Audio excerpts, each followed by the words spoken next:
Welcome to our tour of the most complex machine you'll ever own, you. And specifically, we're going to talk about the incredible communication network inside. Seriously, have you ever just stopped to think about how you can do all that stuff? Think, feel, move, all the exact same time? How does your body actually talk to itself, sending messages way faster than any text you've ever sent? Well, the answer is this incredible system that's kind of like a built-in Google Maps for your body. No, really. It's an actual physical wiring map that controls everything, telling every single part of you what to do and when to do it. You can also think of it as the master remote control for, well, your entire body. It's sending out signals for every single thing you do and feel, every step, every jump, even something as simple as feeling a soft cat. And get this, it even keeps your heart beating while you're totally asleep. It's all happening automatically in the background. Okay, so to really get how this all works, let's break it down. We're going to start by meeting the two big teams that are basically running this whole operation. All right, so on one side, you've got the central nervous system, the CNS. This is the big boss, the decision maker. Think of it like the main office, your brain and spinal cord, where all the commands come from. And then on the other side, you've got the peripheral nervous system, or PNS.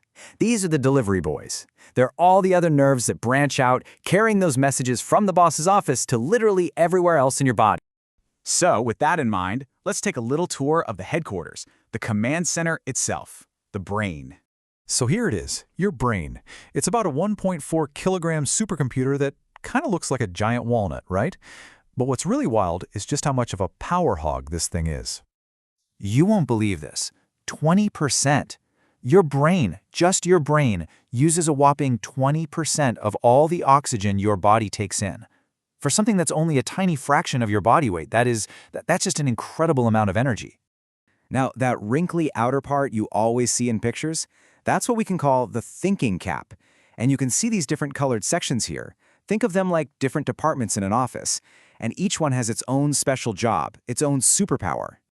So, for example, your frontal lobe up at the front, that's where all your big thinking, your personality, and your movements are managed. Then you've got the parietal lobe, which is all about feeling things like touch and temperature.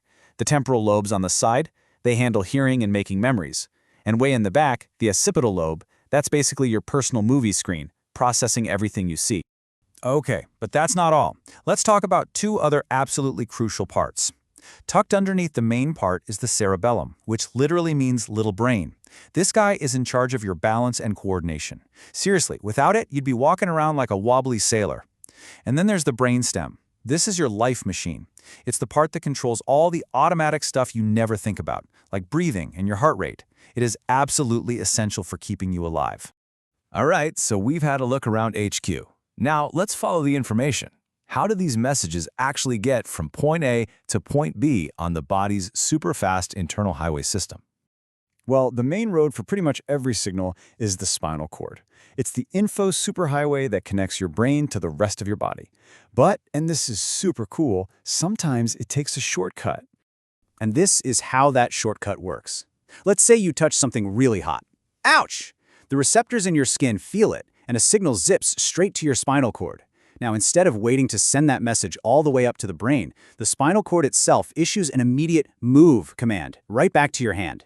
So your hand pulls away before your brain even knows what happened. It's an amazing, life-saving feature. So let's zoom all the way in, way down to the microscopic level. The messengers themselves are these amazing little nerve cells called neurons. You can basically think of them as your body's own internal WhatsApp, just zapping messages back and forth. And the way they work is actually pretty straightforward. You've got the dendrites, which are like the inbox, where all the messages arrive. Then the cell body acts like a little computer that reads the message. And finally, the axon is the long wire that sends that message shooting off to the next neuron. Okay, finally, let's wrap up by looking at two really special features of this whole system. Its automatic pilot mode and all the incredible protective gear it has. So, your body has this kind of automatic switch with two main settings. You've got the sympathetic system, that's your fight or flight mode. It's for stress. It gets your heart racing, widens your pupils, and gets you ready to deal with a threat. And then you have the flip side, the parasympathetic system. That's rest and digest mode. It's for peace. It calms everything down and lets your body take care of business, like digesting your lunch. And this image just shows that difference perfectly, right? You've got the super stressed fight or flight response in action versus that calm, relaxed state of rest and digest. Your body is constantly shifting between these two modes all day long without even thinking about it. And of course, to keep this incredibly important system safe, it has its own helmet and bubble wrap. First, there's the armor, your heart, skull, and backbone. Then you've got the meninges, which are 3 layers of wrapping that provide a nice cushion. And finally, there's this special stuff called cerebrospinal fluid, or CSF. This juice lets your brain literally float inside your skull, protecting it from all the bumps and jolts of daily life. So, now that we've taken a quick tour of your body's secret wires, its own supercomputer, and all its information highways, it kind of makes you wonder, right? The next time you jump, or laugh, or even just take a simple breath, what will you think about everything that's happening inside you?